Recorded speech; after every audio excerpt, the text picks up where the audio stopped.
Hello, Team Kapuso, Team Sipag, Team Ruel Lipat, shout out. Samahan nyo naman po ako sa ating bagong kaalaman tungkol po sa ating mga puno. Ang puno naman natin ngayon na ating bibigyan ng research ay ang guyabano. Samahan nyo po ako. Meron po tayong guyabano dito, napakalaking puno. Ayan. Matas na po ang puno ng ating guyabano. Ito po yung kanyang dahon. Berdeng-berde na medyo maliit lang. Yan. At subukan nating kumain. May napitas po tayo na guyabano ngayon. Dito po sa ating puno. Ayan. Kahapon po ay berde pa to. Yun po ay hinog na. Hindi natin napansin. Ay nahulog na siya. Pa po tayo ng certain part.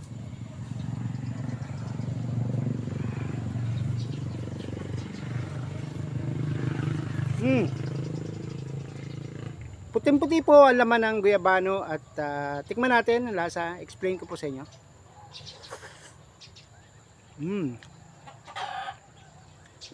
Para po siyang bulak. Parang bulak po yung texture niya. At nag-aagaw po ang asim pero lamang po ang tamis. Kain pa po tayo. Shoutout po kay Camille. Nag-comment po siya ng guyabano. Gusto raw niya pong kumain ng guyabano.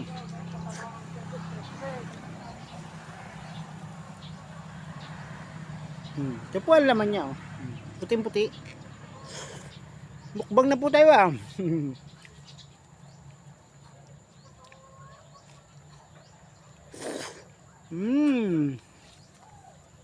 Harap po ng guyabano natin. Ayan. Magbibigyan naman po tayo ngayon ng educational value at ang ating kaalaman po tungkol sa guyabano. So nag-aagaw po ang tamis at asim ng guyabano. Mas masarap ang matamis. Ito po yung kanyang buto. Marami pong buto ito. Kagaya po ng family ng atis. Marami pong buto. Unlike po ng avocado, isang bunga, isang buto. Ito naman po ay multiple po ang buto. Okay, bigyan ko po kayo ng ating impormasyon tungkol sa guyabano. Ang guyabano po ay scientific name ay Annona muricata. At ang tayo po sa English niyan ay soursop. Soursop. Ito po ay tropical fruit. Ibig sabihin po, tumutubo po ito sa lugar na medyo basa-basa, kagaya po ng Pilipinas. At ito pong Asia. Marami pong tumutubong mga guyabano. Madali lang po ang pagtanim nito mula po sa buto. Ngayon po, ang ating guyabano po ay pack maraming vitamin C, ma-fiber at antioxidant. So marami pong health benefits na makukuha sa guyabano. Ito po yung kanyang mga pangunahing makukuhang benepisyo, yung pong immune health. Okay? Magbubus po ng immune health at mag-improve ng digestion sa ating mga tiyan, pag-digest at reduce inflammation. So mga may sugat, mga namamaga, inflammation po, yon. Kaya nakakapag-reduce po siya ng inflammation. So ito po ay potential na panlaban ng cancer cell. Yan. Marami pong pag-aaral, na-research po natin sa Google na ito pong guyabano ay lumalaban sa mga cancer cell, nakapagpababa ng low blood, ng mga blood pressure at yung sugar. Nakapagbababa po siya ng blood sugar at nagmamanage ng blood pressure. Yun po. Pero meron po siyang safety measure. Ang pinagbabawal po dyan ay yung buto.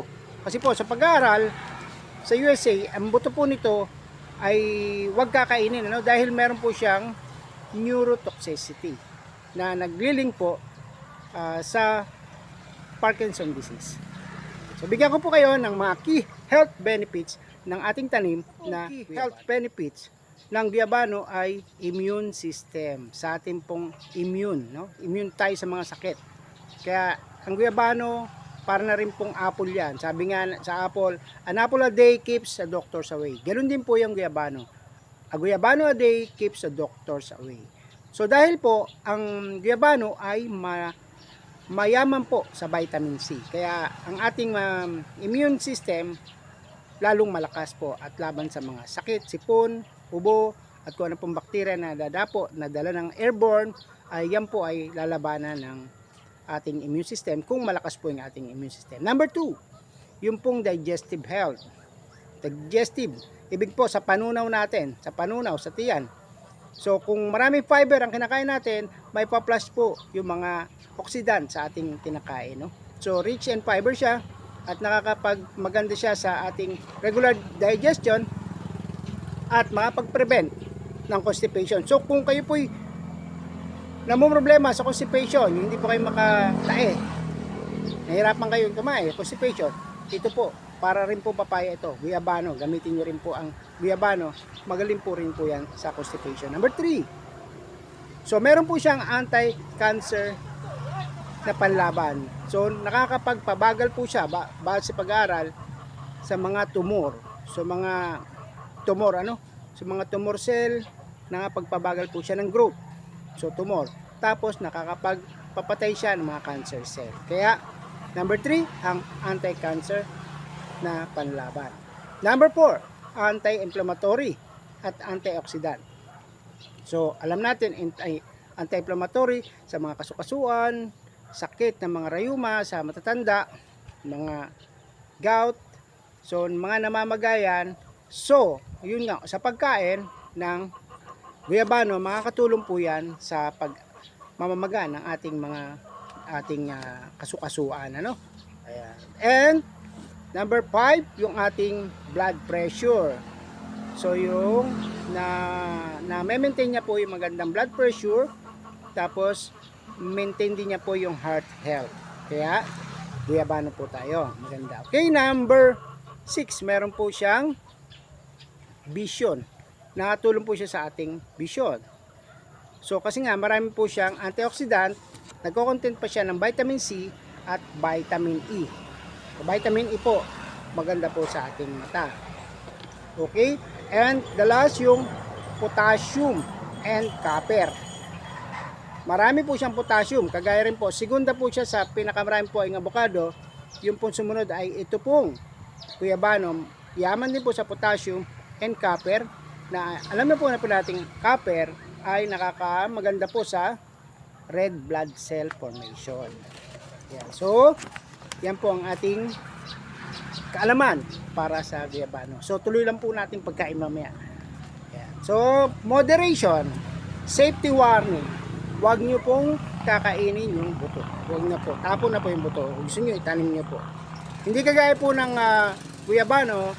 Ang guyabano po, yung buto ay may pakinabang pa. Dikdikin nyo po yon, lagyan ng alcohol or alak na gin at ihahaplas po yon sa inyong mga tuhod na sasakit, sa mga joints, sa likod, back pain, neck pain. Malaking tulong po. Ito pong guyabano, no, wag po.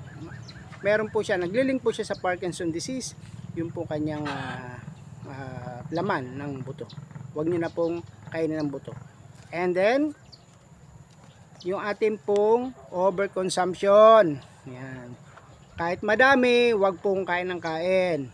Tama-tama lang, regular eating lang. Moderate lang po yung pagkain ng guyabano. Kasi po, kapag tayo po na sobrahan ng guyabano, overconsumption, may side effect po yan. Yung pong nausea, nahihilo, parang nasusuka. Yan po isang side effect. At yung excessive hypotension. Hypotension means kabaliktaran ng hypertension. Ang hypertension, mataas po ang yung blood pressure. Ang hypotension naman po ay mababa po yung blood pressure nyo. Ayan po, sana po marami po kayong natutunan. Pwede rin po kayo mag-leave ng comments kung ano po ang gusto nyo pong i-discuss at i-research natin dito po sa ating kaalaman, sa ating mga punong kahoy, punong bunga at mga halaman herbal. Maraming salamat yan. Tignan nyo po. Ito po yung itsura ng guyabano. Baka hindi nyo pa alam. Ang kanya pong bulaklak ay nag-uumpisa sa bud. Ayan, bud. Parang bud. Hindi pa po yan ang bunga. Yan po ay mag-uumpisa pa lang bumulaklak. Bubuka po siya na puti. Bubuka siya na puti. And then bubuka siya ng malapad na puti. Ayun. Then doon na po ilalaman yung bunga. Wala po tayong sample. Ito po, ang sample ng meron din pong dilaw. Ayan, bumubuka na po yung kanyang bud ng guyabano. So marami po ngayong binulaklak ito, ano? At namunga rin po agad siya. Ngayon po pag nahuhulog po, hindi na siya mabubuo yung laman. Yan. Ituloy po natin yung pagkain mamaya. Samahan niyo po ako sa ating mukbang at bibigyan ko pa kayo ng mga tips tungkol sa ating mga susunod na videos. Ito po isa pong tanim dito sa left side at meron pa po dyan sa dulo. Meron pa po tayo ditong kakainin. Extra video na lang po ito. Kain po tayo. Yan po yung texture niya. Itim puti at maraming fiber. Kaya maganda po ito sa digestion.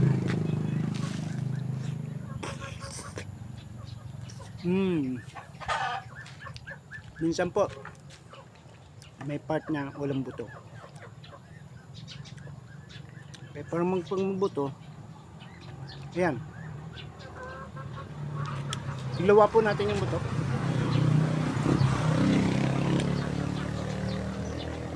Talsik.